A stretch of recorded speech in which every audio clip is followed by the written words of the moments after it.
good morning, Lionhearts. As I mentioned yesterday, it was very possible this could turn into 2 vlogs, and that Johnny Cash Museum was so intense that it had to. So today, we're gonna go check out the Patsy Cline Museum and hope that we don't have to do it all in photos, but we will if we have to. So, Daze with Jordan the Lion, they have a really great collection supposedly here, so I'm super pumped. Begins now.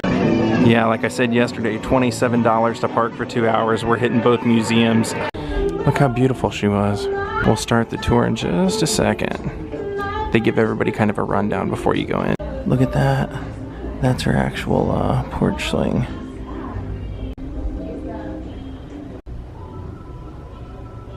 Well, they didn't say any policy on any kind of filming at all when we came in, so take a look at this. Hilda the dressmaker. Yeah, Patsy didn't have a ton of money because she wasn't as popular as she is now when she was alive. So her and her mother would design a lot of the outfits themselves and then make them in the house. Isn't that great?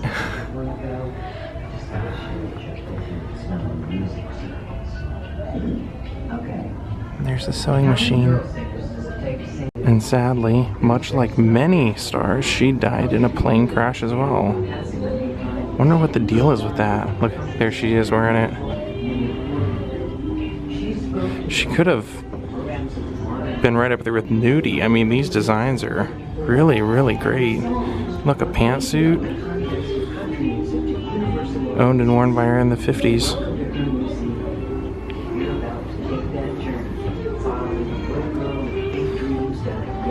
Pretty nice selection of her own custom dresses, right? And a lot of them, like I said, made by her and her mom. This one says made by her mom, Hilda. Or Hilda Hensley.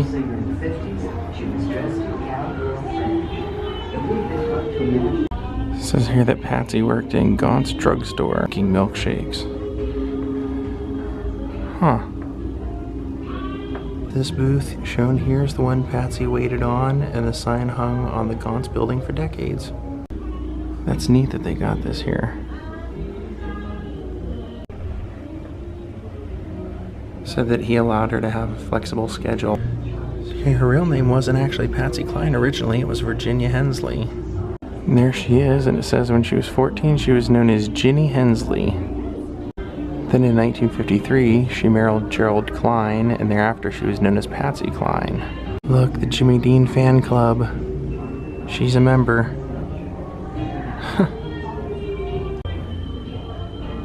And of course we know Willie Nelson wrote Crazy and had her record it because his version just wasn't making him happy. Incidentally, Willie said she knocked it out in like 1 or 2 takes. It was perfect. It said that Patsy headlined her own show at the Mint in Vegas, so this is all memorabilia from the Mint. And it says she performed at the Grand Ole Opry Carnegie Hall performance. It was like a Grand Ole Opry package with Minnie Pearl, Bill Monroe, Marty Robbins, Farron Young. And there's her key to New York City from the mayor. And that show at the Carnegie Hall, she was the first woman to perform there. It says here that Patsy's jukebox hit Crazy is the most played jukebox song of all time. Look, it's Patsy's dining room. Said that her husband died a couple of years ago and he's buried next to her in Virginia. You can see her silver and her tea set back there. But look at what's in that case at the end, all the little knickknacks. There's Patsy and Dottie Weston. Said she was sentimental and loved collecting photos and memories. And there's her scrapbook. She looked so sweet, didn't she? Look at her. And there's her wedding album. Look here behind the glasses, her living room. That's wonderful that the family kept so much. Her guitar, Charlie Dick's guitar, used extensively during jam sessions in this rec room.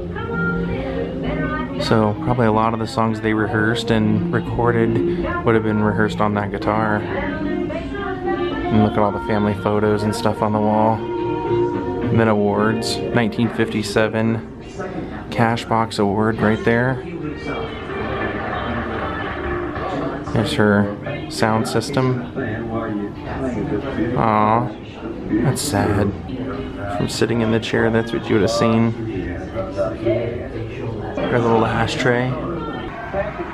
Yeah, I'm kind of surprised the Johnny Cash Museum has so many restrictions and this one had no restrictions.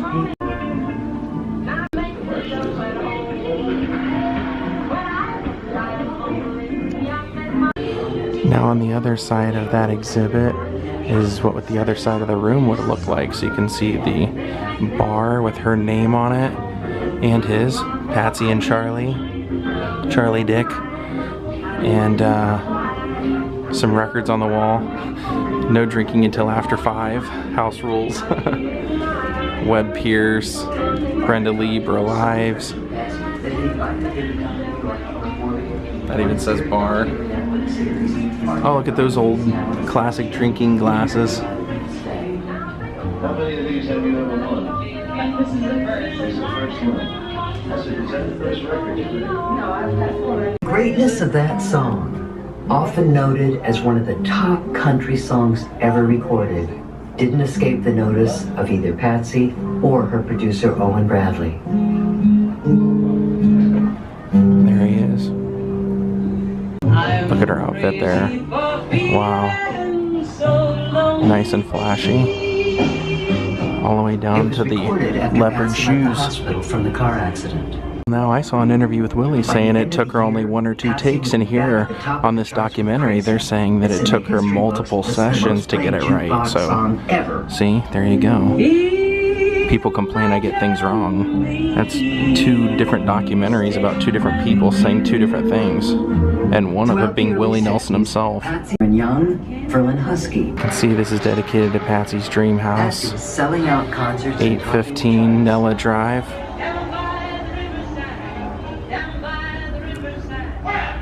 Says that she purchased this home and then she lived there for just a few months before her passing. Her manager, that's so sad. There's her house key. Mornings, the decision was made over Camden, Tennessee. The small plane was swallowed by the storm and crashed into the hilly terrain. There were no survivors. She was flying in a storm, flying over Tennessee. Now let's go down here and check out this musician's case. Got an upright bass.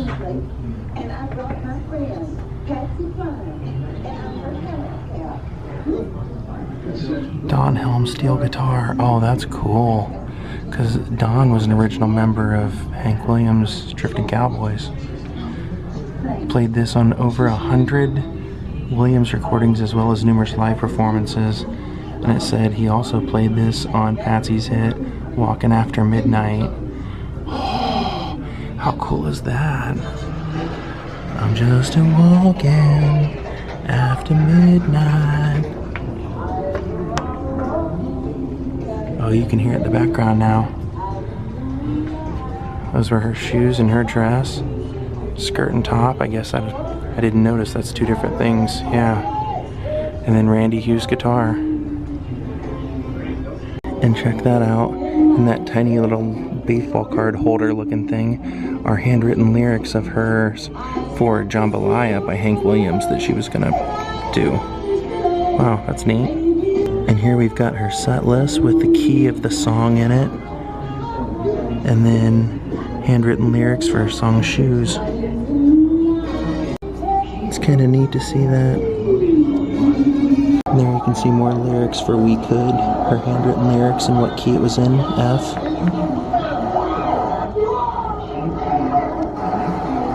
Now here's an exhibit on Sweet Dreams, one of the movies made about Patsy Cline. You can see some of the original costuming, Ed Harris and Jessica Lange. 1985 biopic, and Ed Harris of course played her husband. There's the script. That's interesting. They would have had to copy her dresses for the movie probably. You can even see the belt buckle has like a little scorpion on it. And there's the gown along with the script and press packet and everything. Look at all those classic songs. What a great voice. You can probably hear it in the background. And that was one of the older photos of her husband, Charlie Dick. Wow, look at all the personal items. This is really, really intense. Look, you've got her vacuum cleaner. And then the iron of the home. And then looks like a lighter. And her nightgown. And basically like a swimsuit. It looks like a leopard swimsuit. Diet book. So it looks like as if she were going on a trip in that suitcase. And here's her jewelry box, which is really interesting. You often wonder what kind of things they would have in their personal life, you know. It's one thing for what you'd wear on stage, but what would you wear in your personal life, so. And they have a couple of signed checks. Not signed as Patsy Cline, signed as Virginia Charlie Dick. This says that Patsy was an avid costume jewelry collector and wore it extensively, so her taste was eclectic, which led her to a wide variety of styles, colors, and different types of stones, which you can see here. That's a lighter, that cowboy boot right there, that white one with the spurs. It's interesting. See that on top? And then up here we've got a little calendar and another lighter on the far end. And then her shoes with her and Charlie. She's wearing, it looks like she's wearing those shoes in this outfit that I'm gonna show you. So, right there in that photo. See, look at the gold pants. Nice touch, Patsy. Indeed. And then a big Flavor Flav type clock. I mean, that thing is huge. And then you have her hair dryer. And some sort of Japanese geisha doll. Patsy loved the original influence when decorating her home. This doll came from Japan and was her favorite. And her Belova alarm clock kept on Patsy's bedroom nightstand. Some home movies of her sewing. Let me see, could be her mom. No, that's her. As we head down this hallway, this is the last hall. So this ought to be interesting. Look at all the great pictures of her on the wall. Oh, this is really sad. I didn't know about this. It's saying that this case is showing a benefit, a Grand Ole Opry benefit for a DJ named Cactus Jack Call, who had been killed, and they were raising money for his family, and that turned out to be the last performance that Patsy, Hacksaw Hawkins, and Randy Hughes and Cowboy Copus would perform. So that's really sad. And then those are Randy Hughes, the musician from her band. Those are a pair of his boots that he wore at Grand Ole Opry performances. And there's a picture of him right above. And then here's a Western Union telegram from Colonel Tom Parker, sent on behalf of him, his wife, and Elvis, expressing their condolences to Patsy's family on her passing. That's really sad. And that's literally basically what it says.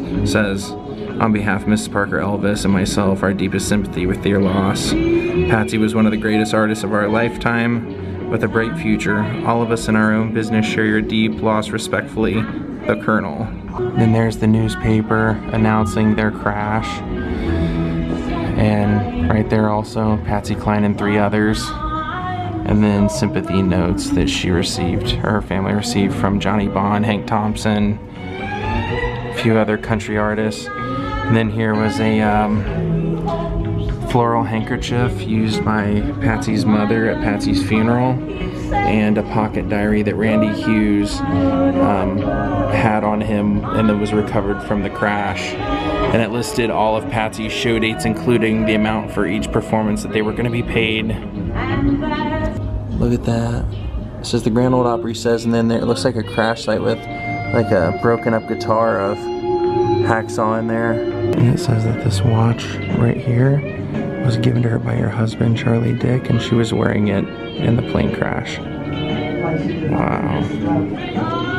That's really sad. Look how small that is. That is tiny. I mean, that is very, very, very, very tiny.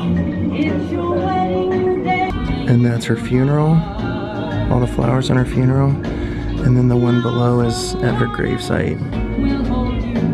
Now this case is to Nudie Cohn, for making things for Patsy. And it says that Nudie was the cowboy tailor who created the elaborate embroidered costumes with rhinestones that everyone was wearing. And it said, on February 28th, 1963, Patsy wrote to Cohn following letter requesting that he make 2 costumes for her with her own designs. So she designed them and wanted him to make them. And it says, her note said, "Dear Nudie, I have put on paper a picture of 2 dresses I'd like you to make for me if you can, and hope you understand how I want them made.